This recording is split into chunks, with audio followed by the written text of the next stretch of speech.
Well, good morning and welcome to this morning's devotional. And this morning's devotional comes from a little 101 prayer journal or prayers for men that is written by Rob and Josh Tiegen. This is a prayer or devotional or daily devotional that Bibbers got me from the Woman of Joy conference. I don't know if you see it here, but we're going to flash the verses on the screen. And Bibbers is joining us this morning. So good morning, Bibbers. Morning. Thanks for joining. So let me go ahead and read these. Starts out with Psalm 3:3-4, and it's titled, You Are My Shield. And the verses say, You, Lord, are a shield around me, my glory, the one who lifts my head high. I call out to the Lord, and he answers me from his holy nation.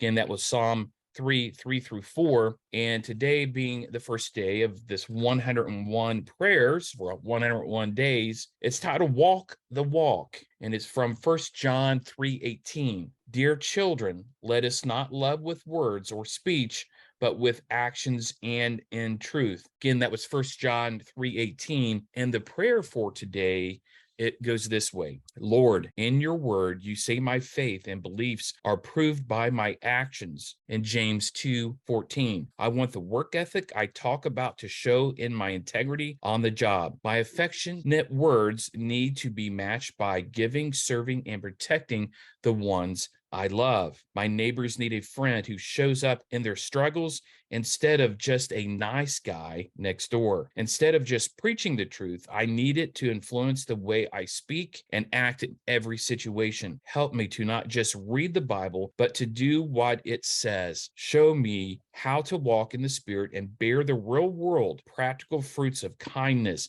faithfulness, and self-control. May my walk match my talk as I live for you wherever I go. Amen. So this is quite coincidental because we've been going through a series on James. The verses here, James 2:14 talks about works, right? Faith and works. I'm going to read James 2:14 because it's mentioned in the prayer, and I'm going to take it all the way to 18, Beber. So James 2:14-18. What good is it, my brothers, if someone says he has faith but does not have works? Can that faith save him? If a brother or sister is poorly clothed and lacking in daily food, and one of you says to them, Go in peace, be warmed and filled, without giving them the things needed for the body, what good is that? So also faith by itself, if it does not have works, is dead. But someone will say, You have faith and I have works. Show me your faith apart from your works, and I will show you my faith by my works. So again, thanks, Bibbers, for this gift you picked up for me at the Women of Joy. And I want to turn this over to you. So what are your thoughts on the Psalm 3:3-4, 1 John 3:18, this prayer, in James 2:14-17? Yeah, I'd like to go back to that psalm and look at that. I'm in a New King James Version. And so one of the things I tend to write sometimes in the margins of my Bible, and this is in 2006. So it's really neat. This particular passage, mine states, But you, O Lord, are a shield for me, my glory, and the one who lifts up my head. I cried to the Lord with my voice, and he heard me from his holy hill. And some of the notes that I had wrote down is when we feel a distance in our relationship, we must not run from, but face God, and he will lift up our head. This is just a timeless verse. And I think there are many times in our walk with the Lord that we feel a distance. And everyone, I'm sure, who's a Christian for any length of time has heard, the old adage, well, it's not, the Lord that's far away, it's you that's far away. And I think too about the story of Jonah, and how he was running, getting in the boat, and I'll do anything I can to put distance between myself and God to do and live the way that I want to. And in my MacArthur Study Bible, something that it really calls out here is it says that there is a strong contrast between the allegiance of the psalmist and David's attitude here and outlook embraces the theology that Paul summarizes in Romans 8:31. States that Psalm 3, and Paul is introducing divine warrior language in the background. And so I really thought that was really interesting that David, as we all know, who has done any Bible studies over a length of time, was a mighty warrior. And it's interesting that David is really asking the one to lift up his head, and he's crying out to the Lord with his voice, and he really is begging God to hear him. And so I think that just kind of is humbling for me. I'm not, some days I feel like a mighty warrior, but other days I don't. And I think it's those days that I may wake up or start my day out on a path that I'm walking my own walk and talking my own talk, but I haven't brought the Lord into my day. And when complications arise and I feel a distance, I'm always, okay, what can I do to solve them? Versus, if I've been walking with the Lord from the beginning of the day, so to speak, in my work day, that it's easier then for me to cry out to God because I've already had that time with him. What verse in First John? 1 John 3:18. But it says, my little children, let us not love in word or in tongue, but in deed and in truth. And I like the next verse. And by this we know that we are of the truth and shall assure our hearts before him. For if our heart condemns us, God is greater than our heart and knows all things. So I like all three of those. So 18, 19, and 20.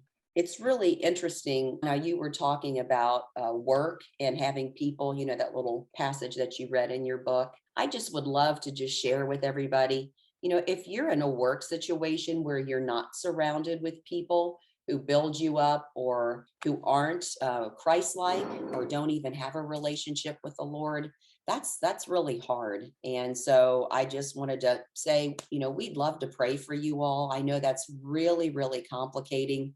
We spend so much time of our day on our job. I was just in a meeting yesterday, and I'm blessed to be able to have a supervisor and have several people on my staff who are Christians. But when you don't, that day is hard, and you may be crying out more to the Lord for your work situation. And so surround yourself with other Christians who can lift you up in that process. So that's a thought that I had as well. Amen. Amen. Thanks for sharing, Bibbers. I really like how you unfolded that and tied it together with 1 John 3:18 and the additional verses. So with me reading through this, and mine was similar, right? The Psalm 3 through 4, and you kind of brought it home talking about, being with the Lord, investing time with the Lord, inviting the Lord in the morning, just like we're doing here with these devotionals. And we invite others, right, to attend these video group devotionals. But I tell you what, I've had days to where I've missed my morning devotional. Maybe I get so busy, I forget to pray, forget to listen to inspirational music, and it makes a difference, right? If I go days or weeks without doing that, I can tell a difference when I do start in my daily devotionals or prayer and worship music. Starting out positive, right? Waking up positive, waking up saying, you, Lord, are a shield around me, my glory, the one who lifts my head high off the pillow, right? And I call out to the Lord, and he answers me from his holy nation.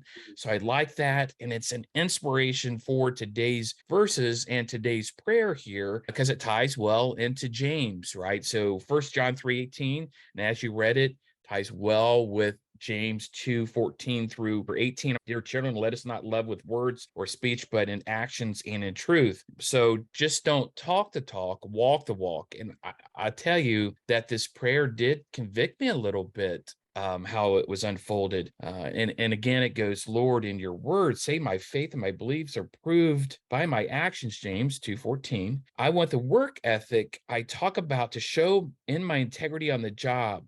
Do we give our jobs, our career, that 8 hours our very best? Conversely, do we give our relationships our very best? So let's say, hey, we work hard, we do our best for our employer because they're compensating us to give them our very best. But when we come home, do we give our spouse our very best, our children our very best? Or are we pulled back into work? Because I do believe, and I'm speaking from experience, that I've failed a little bit in that. I'll work and I'll keep working late into the hours, and then I forget to invest in my relationships, or importantly, invest in morning devotionals or time in the Word or in Bible studies, right? Getting the children around and talking about God and the practical application in your children's life and your life. Furthermore, it says, my affectionate words need to be matched by my giving, serving, and protecting the ones I love. Sometimes people talk about tithing and giving to the Lord, right? To the Lord's work. And we should do that. Our first fruits, right? The 10th or the tithe or the 10%. But are we also giving of our time and talents, right? Are we serving in church? Are we serving one another? Is our words matching our actions when we talk about our neighbors, our friends, the people we walk across? Because furthermore, this prayer goes, my neighbors need a friend who shows up in their struggles instead of just a nice guy or nice gal next door. Instead of just preaching the truth, I needed to influence the way I speak and act in every situation. Furthermore, this prayer for today says, help me to not just read the Bible, but to do what it says. Show me how to walk in the Spirit and bear the real world practical fruits of kindness, faithfulness, and self-control.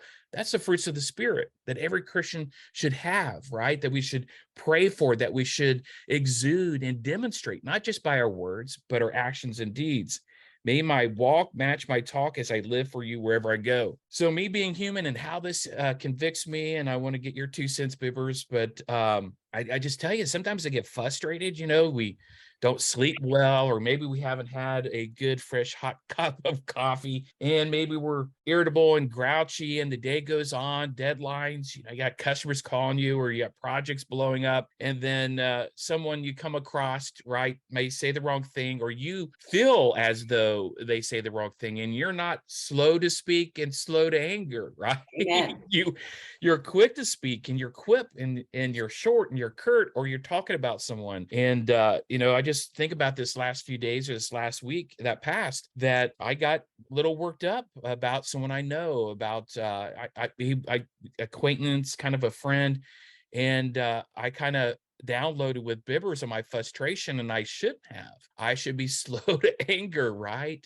Slow to speak, quick to listen, and understand maybe that person's having a worse day than I have. Maybe someone kicked their cat. That's a Zig Ziglar saying, but someone kicked their cat long ago, and I reacted, and I didn't react in love, right?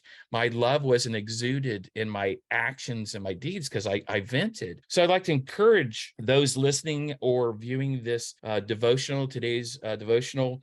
I encourage you to read Psalm, maybe every morning this next week until we meet again. Psalm 3:3-4. You, Lord, are a shield around me, my glory, the one who lifts my head high.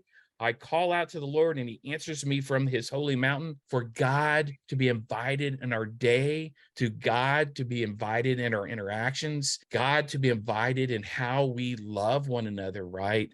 That we would be quick to hear, slow to speak, and slow to anger, and that our faith is showed by our works. It's easy to talk the talk, but not always easy to walk the walk.